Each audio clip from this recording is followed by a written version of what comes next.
Hello बच्चों, good morning. मैं doctor Madhu Savita madam second year class में आपको साइकोलॉजी पढ़ा रही हूँ और ये आपका चैप्टर था सामूहिक तनाव। इसमें मैं जो आपको पढ़ा रही थी वो पढ़ा रही थी आपको भाषावाद के बारे में आज समझाने जा रही हूँ। मैं आपको क्षेत्रवाद, संप्रदायवाद, धर्मवाद के बारे में बता चुकी हूँ, तो मैं आज आपको भाषावाद के बारे में समझाने जा रही हूँ। तो इसका क्वेश्चन है बच्चों, भाषावाद के निराकरण के किन्हीं 4 उपायों के बारे में बताइए। तो ये आपका लघु, अति लघु क्वेश्चन में और अति लघु में दोनों में दिया हुआ है। तो इसको हम भाषावाद को अंग्रेजी में लैंग्वेजियम भी बोलते हैं। भाषा के द्वारा ही हम अपने विचारों को, इच्छाओं को और आवश्यकताओं का आदान प्रदान करते हैं। भाषा मौखिक भाषा के माध्यम से और लिखित भाषा के माध्यम से, जिससे कि सामूहिक तनाव उत्पन्न किए जा सकें, उनको समाप्त करने के लिए हम भाषावाद का प्रयोग करते हैं। हमारा देश स्वतंत्र भारत देश है। इसमें क्षेत्रीय प्रांतों का निर्माण भाषागत आधारों पर किया जाता है।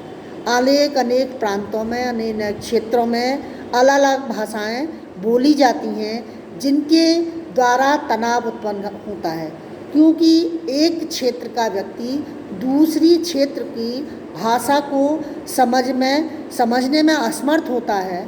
तो इसी से लिए जो हमारा इस दशा में जो सर्वप्रथम योगदान किया गया था वो हमारे कर्नाटक और तमिलनाडु राज्यों ने दिया। उन्होंने कहा कि विभिन्न राज्यों के क्षेत्रों की सीमाओं के निर्धारण मात्र भाषा का आधार कर दिया गया। जैसे हरियाणा, पंजाब, हिमाचल प्रदेश, ज्वलंत आदि जो देश हैं, कर्नाटक प्रदेश, तमिलनाडु, अलग अलग देशों में जो भाषाएं दी जाती हैं, उन भाषाओं को राष्ट्रीय भाषा के प्रश्न के संपूर्ण राष्ट्र को 2 क्षेत्रों में विभाजित किया गया। तो उसमें सबसे पहले उत्तरी राज्य और दूसरा क्षेत्रीय राज्य। तो दक्षिण क्षेत्र राज्य, इसमें क्षेत्रीय राज्यों में दक्षिण क्षेत्र राज्य और क्षेत्र। इस प्रकार दक्षिण की राजनीतिक भाषा के आधार के उद्देश्य पर संपूर्ण राष्ट्र में जो अलगाववाद को प्रोत्साहन दिया गया अलग अलग भाषा में। इसी प्रकार हमारा संपूर्ण राष्ट्र हिंदी, अंग्रेजी, प्रांतीय, क्षेत्रीय, अहिंदी, हिंदी, शासकीय, अशासकीय, आशी व आदि भाषाओं की जटिल विवादों से उलझता रहा। इसके अनेक कारण थे। सबसे कारण था श्रेष्ठता की भावना।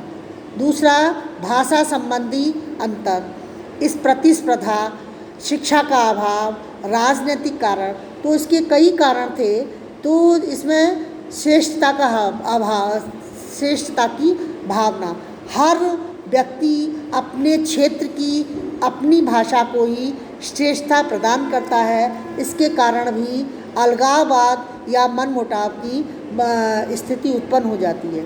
दूसरा है भाषा संबंधी अंतर, क्योंकि एक प्रांत की भाषा को दूसरे प्रांत का व्यक्ति समझने में असमर्थ होता है, लिखने में असमर्थ होता है, उसके उच्चारण करने में असमर्थ होता है, इसलिए भी तनाव की स्थिति पैदा हो जाती है। तीसरा है प्रतिस्पर्धा, भाषागत श्रेष्ठता जो है हमारी केंद्रीय सूचियों में केंद्रीय परीक्षाओं द्वारा सम्मिलित कराने के लिए आंदोलन, हिंसा आदि का सहारा लिया जाता है, जैसे जिसके फलस्वरूप अराजकता, विघटन और अलगाव पैदा होता है।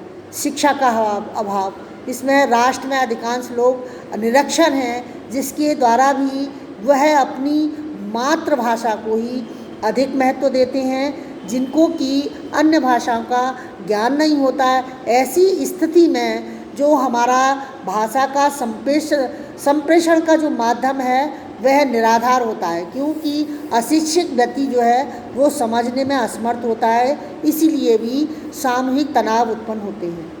नेक्स्ट आता है आपका राजनीतिक कारण। राजनीतिक कारण जैसे कि पहले मैं बता चुकी हूँ कि राजनीतिक विवाद जो हैं वो सामूहिक भाषा के कारण भी उत्पन्न होते हैं।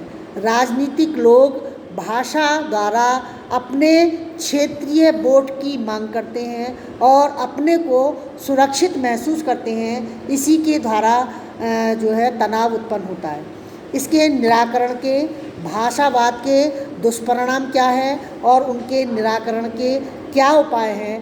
तो जो उसके दुष्परिणाम है, राष्ट्रीय एकता में बाधा उत्पन्न होती है, क्योंकि अलग अलग क्षेत्र के लोग अलग अलग भाषा का प्रयोग करते हैं, इसलिए जो हमारी राष्ट्रीय एकता है वो विघटित हो जाती है। सांस्कृतिक एकता में बाधा, हमारे देश की जो संस्कृति है वो एक समान है, अलग अलग क्षेत्र की संस्कृति अलग अलग होती है, अलग अलग भाषाएं होती हैं, अलग अलग संस्कृति के लोग अलग अलग भाषाओं के द्वारा अपनी बातों को कहने के लिए प्रेरित रहते हैं, इसलिए भी इसके दुष्परिणाम होते हैं। क्षेत्रवाद को हर क्षेत्र की भाषा अलग होती है, जिसके कारण जिस क्षेत्र के जो लोग होते हैं वो उस क्षेत्र के व्यक्ति को अधिक महत्व देते हैं, उस क्षेत्र की भाषा को अधिक महत्व देते हैं, जो कि हमारे दुष्परिणाम का कारण होते हैं। धन तथा जन की हानि, भाषा क्षेत्रवाद के साथ धन और जन की भी हानि होती है कि भाषावाद उग्र रूप धारण कर लेता है, जिससे जनता